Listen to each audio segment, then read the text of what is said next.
Az első alkalommal, amikor találkoztam velük, akkor igazából annyi maradt meg, hogy nagyon aranyosan játszottak abba a kis helyiségbe, ahol ők tartózkodtak.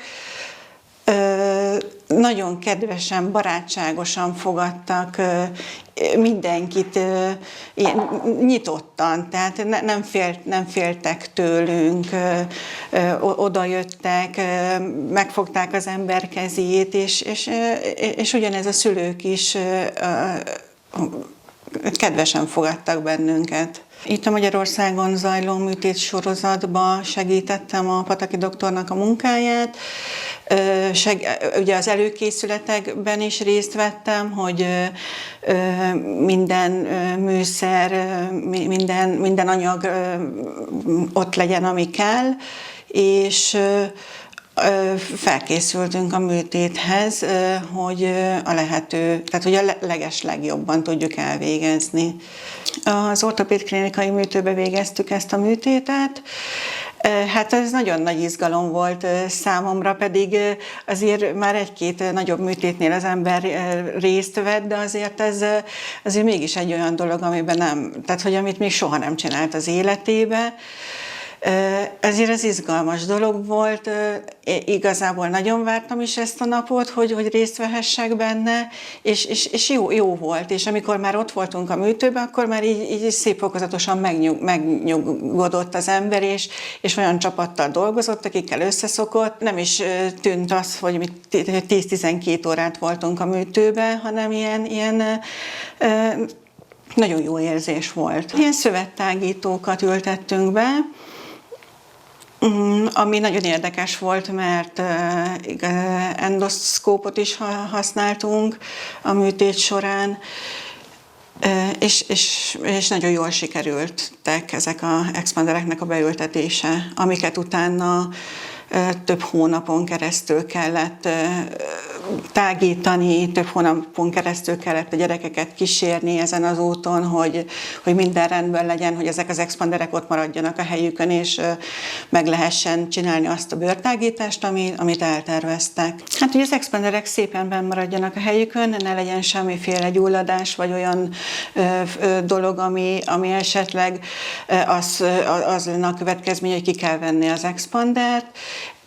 Éppen ezért hát ilyen heti 2-3 alkalommal is kötöztük őket, minden egyes alkalommal szép nagy kötéseket kaptak, hogy ezt ne tudják levenni, ne tudjanak alányolkálni, hogy a kis kezükkel ne vigyenek be semmiféle fertőzést a kötések alá. Szerintem nagyon könnyen ment az együttműködés a gyerekekkel, meg a szülőkkel, tehát tényleg betartották, amit kértünk tőlük.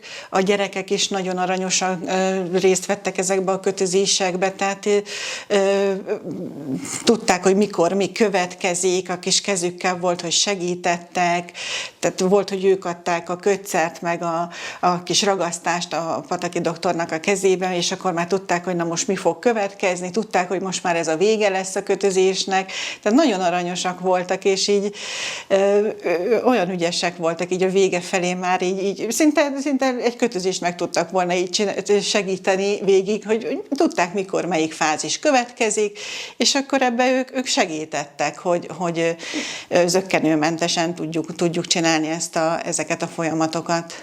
Énekeltek, nagyon szerettek nézni ilyen kis táblagépen, kis számítógépen, szólt nekik egy ilyen kis versikék, énekek, és akkor ők ezeket nézték, énekelték őket, a végére megtanulták ezeket a dolgokat, és amikor nem volt számítógép, akkor a asszisztensnőkkel, a nővérkével együtt énekelték ezeket a kis dalokat, mondókákat megtanulva, és ez így lekötötte őket ez alatt az idő alatt, ameddig meg lehetett csinálni a kötéscserét.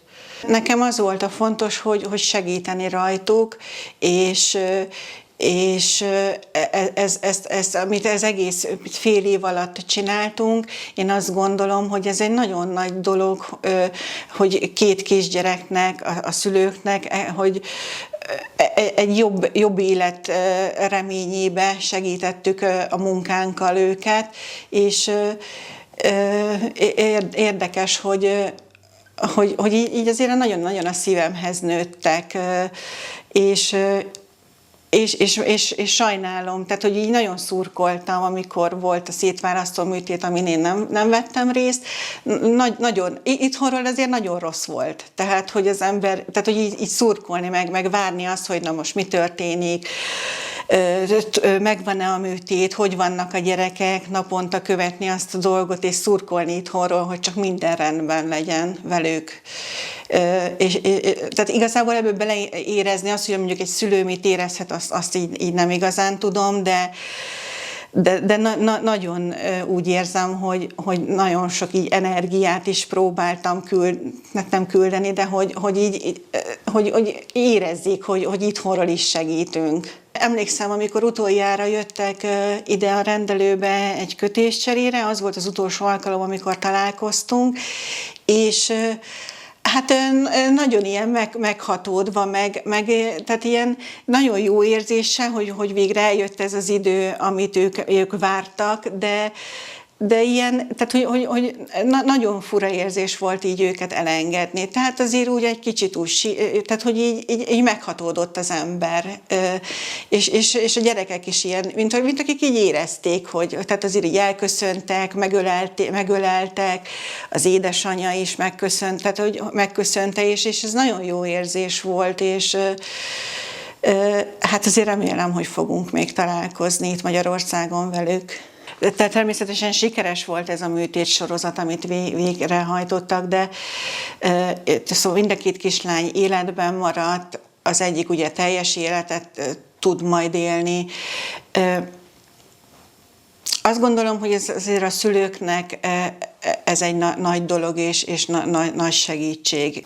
Hát ez az életemnek szerintem ez az egyik legfontosabb, meg legemlékezetesebb műtéte volt, tehát nem gondolom, hogy én még egy ilyenben részt fogok venni.